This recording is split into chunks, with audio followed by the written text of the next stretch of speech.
하나님 말씀 이사야서 26장 3절 한 절의 말씀입니다. 주께서 심지가 견고한 자를 평강하고 평강하도록 지키시리니 이는 그가 주를 신뢰함이니이다. 아멘. 아멘. 자, 오늘 첫 번째 주일로 우리 하나님 앞에 나왔습니다. 매달 첫 번째 주에 우리가 하는 것이 있죠. 교회 사명선언 한번 함께 나누는 일인데요. 여러분 주변에 제 1면에 있기도 합니다. 우리 마음에 담아서 같이 한번 읽어봤으면 좋겠어요. 자, 한번 읽어볼까요? 상항중앙장로교회는 하나님 영광을 위하여 하나님께 예배를 드리며 사랑으로 교제하며 예수님의 제자가 되어 삶으로 복음을 전파하는 하나님의 백성입니다. 아멘. 이런 교회가 되어지기를 바랍니다. 자, 옆에 분들하고 같이 한번 인사하시면 좋겠어요. 송구영신 예배 때 뵈셨던 분도 계시지만 못 만나셨던 분도 계시니까 새해 복 많이 받으십시오. 같이 인사하십시다. 새해 복 많이 받으십시오. 새해 복 많이 받으십시오.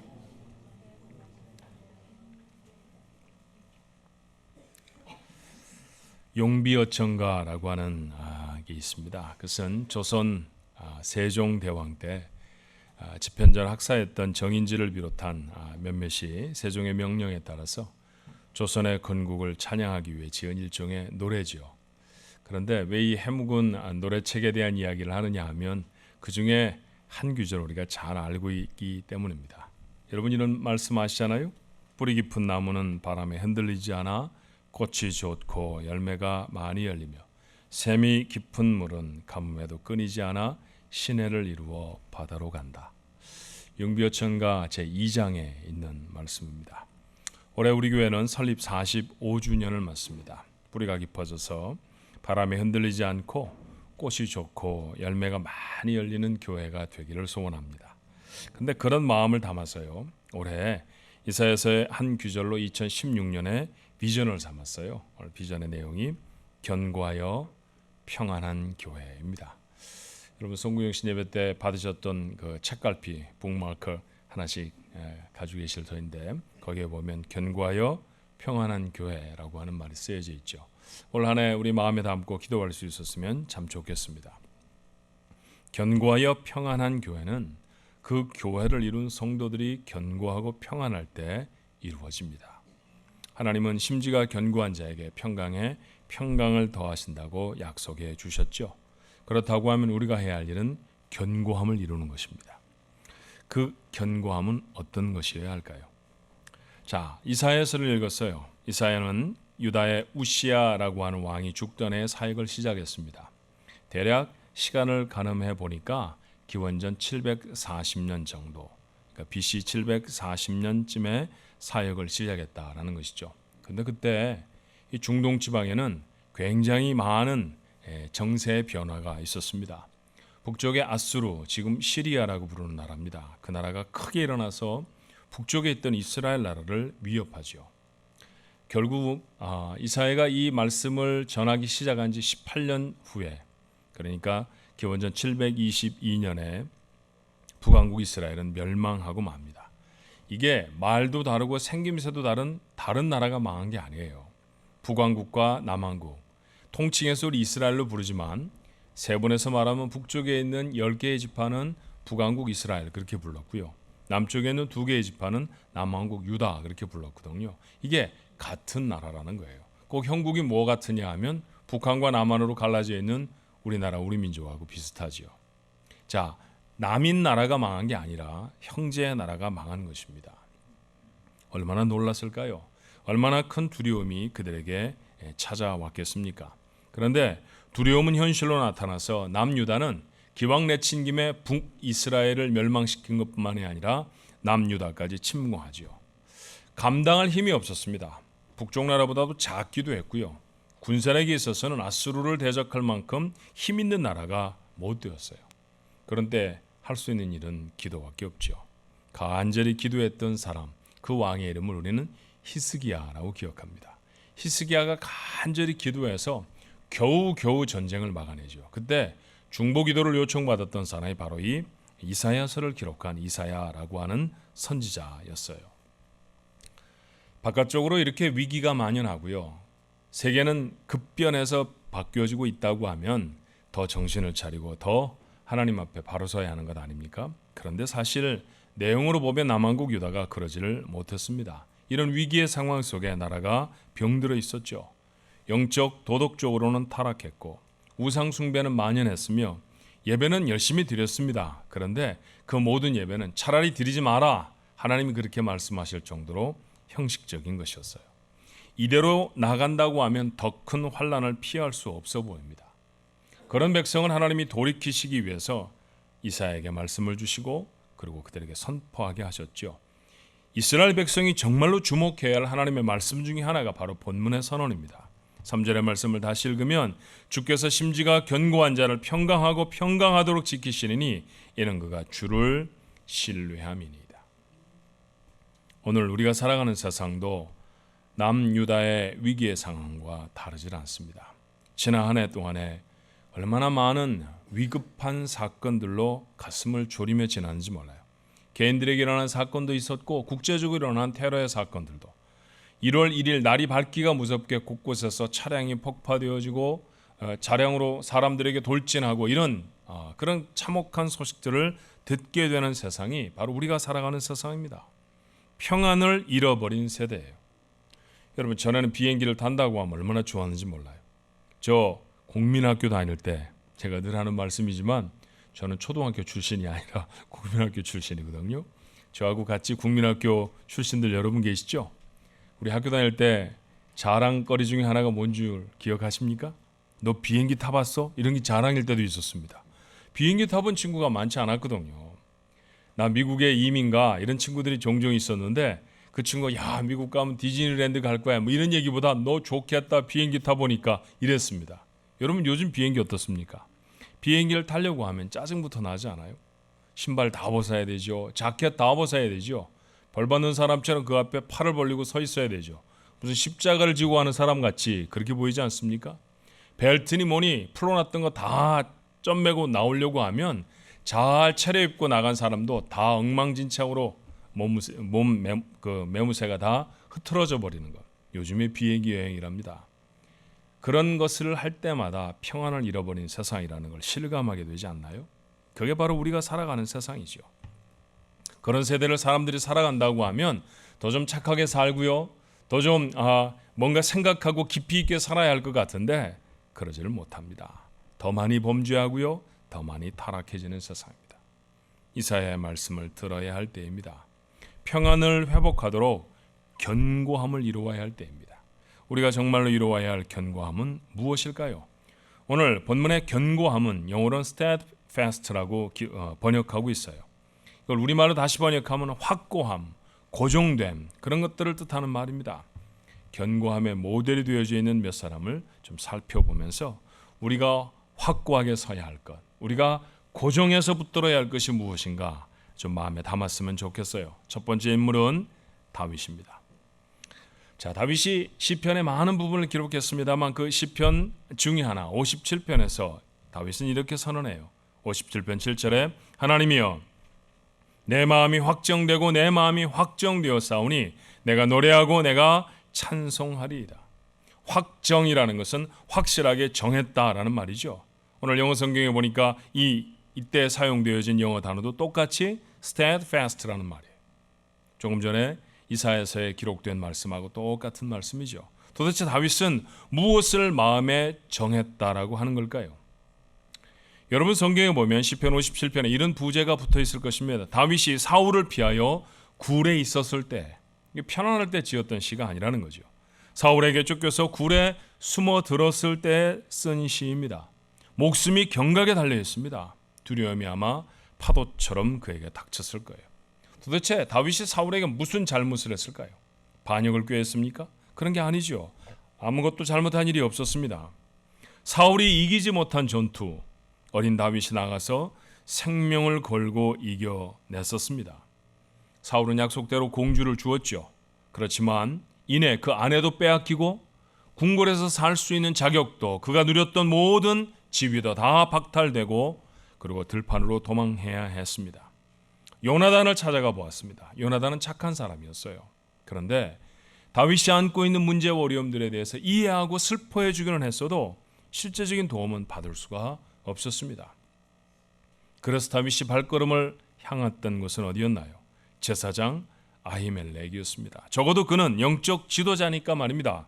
그런데 그곳에서 다윗은 떡 몇 덩이를 얻어먹기 위해 거짓말을 해야 했습니다. 그러고 나서 며칠이 지나지 않아 그에게 저녁 한 끼를 제공했던 이 제사장과 그의 동료들이 사울 왕에 의해서 떼죽음을 당했다는 소식을 듣습니다. 얼마나 슬펐을까요? 얼마나 미안했을까요? 또 얼마나 더 많이 불안해졌겠습니까? 이스라엘에서는 더 이상 도망할 곳이 없어 보였습니다. 결국 그는 블레셋으로 망명을 합니다. 가드 왕 아기스에게로 찾아가지만 그의 신하들은 영리했죠. 그들의 영웅 골리앗을 죽인 자가 다윗이라는 사실을 그들은 결코 잊지 않고 있었습니다. 다시 위기입니다. 살자고 찾아간 블레셋이었고 가드 왕이었는데 그곳에 가서 죽게 되어졌습니다. 결국 그는 미친 사람이 된 것처럼 연기를 해야 했어요. 머리는 풀어헤치고 침은 수염에 질질 흘리고 걸음은 비쩍거리면서 말입니다. 도대체 이것이 무슨 비참한 모습입니까? 이스라엘의 영웅이 블레셋의 미친 사람이 되어버리다니 말이에요. 겨우 목숨을 부지한 다윗이 캄캄한 굴 속에 숨어들어 통곡하며 기도했던 것이 시편 57편의 말씀입니다. 1절은 이렇게 시작하고 있어요. 하나님이여 내게 은혜를 베푸소서, 내게 은혜를 베푸소서. 내 영혼이 주께 피하되 주의 날개 그늘 아래서 이 재앙들이 지나가기까지 피하리이다. 얼마나 답답하고 얼마나 속이 상하고 얼마나 위급했으면 그는 간절히 하나님 앞에 구합니다. 은혜를 베풀어 주옵소서. 은혜를 베풀어 주옵소서. 그런데 시작은 이처럼 슬피 부르짖음으로 했지만 그는 여러분에게 말씀드렸던 것처럼 7절에 이렇게 선언해요. 하나님이여 내 마음이 확정되었고 내 마음이 확정되었사오니 내가 노래하고 내가 찬송하리이다. 마침내 그가 외쳤던 말은 9절에 주여 내가 만민 중에서 주께 감사하오며 문나라 중에서 주를 찬송하리이다. 감사라든지 찬송이라든지 하는 단어는 평안하지 않으면 되지 아니하는 것 아닙니까? 자신의 삶을 극복하고 영적으로 평안함을 누릴 때에서야 감사도 가능한 것이고 찬양도 가능한 것이라는 걸 압니다. 그러므로 그가 이렇게 노래했다고 하면, 그가 이렇게 기도했다고 하면 그는 평안을 회복했다는 것이죠. 가족을 의지해 보았습니다. 그런데 도움이 되지를 않았었어요. 친구를 찾아가기도 했고 거짓말을 동원하고 얕은 꾀를 부려보기도 했습니다. 하지만 더 비참해질 뿐이었죠. 평안은 그렇게 해서 얻는 것이 아닙니다. 그는 깜깜한 굴 속에서 비로소 평안을 얻습니다. 깜깜했기 때문에, 그것이 굴이었기 때문에 평안한 것이 아니었습니다. 그 자리가 하나님 앞이었기 때문이었습니다. 그가 확증한 것은 하나님에 대한 신뢰였어요. 여전히 상황은 어렵지만, 여전히 불확실하지만, 여전히 위기가 있지만 그는 하나님에 대한 신뢰를 분명히 붙듭니다. 맞습니다. 견고함, 하나님을 신뢰하는 믿음이 견고해져야 합니다. 그래요. 이 불확실한 세상에서 평안을 얻을 수 있는 길은 나를 도우실 하나님을 신뢰하는 믿음을 견고히 하는 일인 줄로 믿습니다. 하나님을 사랑하며 우리 가족들 모두가 이 신뢰의 믿음이 견고해지는 축복이 있기를 주님의 이름으로 축원합니다. 견고함의 또 다른 면은 유다의 젊은이 몇 사람들이 보여줍니다.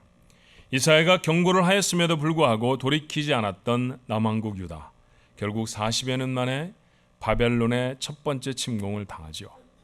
바벨론의 느부갓네살이라고 하는 왕은 유다의 젊은이들을 사로잡아갔습니다. 다는 기억하지 못하지만 그 중에 몇 명의 이름을 우리는 기억합니다. 다니엘과 그의 세 친구였던 사드락, 메삭, 아벳느고와 같은 사람들이었죠. 워낙 총명한 젊은이들이었고 신실한 그들을 하나님이 도우셔서 그들은 단박에 중요한 자리에 올랐습니다. 위기는 다니엘의 세 친구들에게 먼저 왔어요. 느부갓네살 왕이 금으로 엄청난 신상을 만들었고 모든 백성은 그 신상에 절하도록 법을 정합니다. 그렇지만 신실한 유다의 청년들은 하나님 외에 다른 신상에게 절할 수 없었죠. 그들의 행동은 즉시 왕에게 보고가 됩니다. 법을 정해 놓은 것대로 그들은 불에 던져지게 되었습니다. 그들의 총명이 아까웠던 것일까요? 느부갓네살 왕은 불 앞에서 다시 한번 그들에게 기회를 줍니다. 그런데 그 회유 앞에 청년들이 했던 대답을 성경은 이렇게 기록해요. 다니엘서 3장 17절로 18절의 말씀이죠. 왕이여, 우리가 섬기는 하나님이 계시다면 우리를 맹렬히 타는 풀무불 가운데서도 능히 건져내시겠고 왕의 손에서도 건져내시리이다.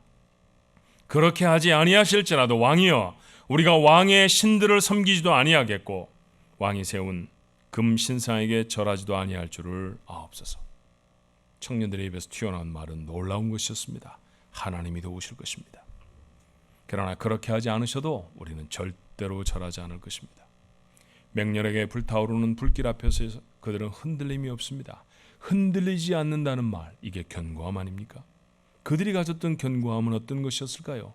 하나님에 대한 신뢰였습니다.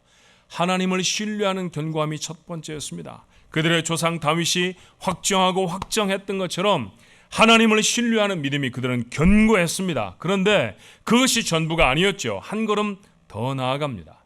믿음의 절개를 포기하지 않겠다는 것이죠. 그들이 어려서 마음에 품은 믿음과 그 믿음의 삶으로 살아갈 것을 그들은 분명히 했습니다.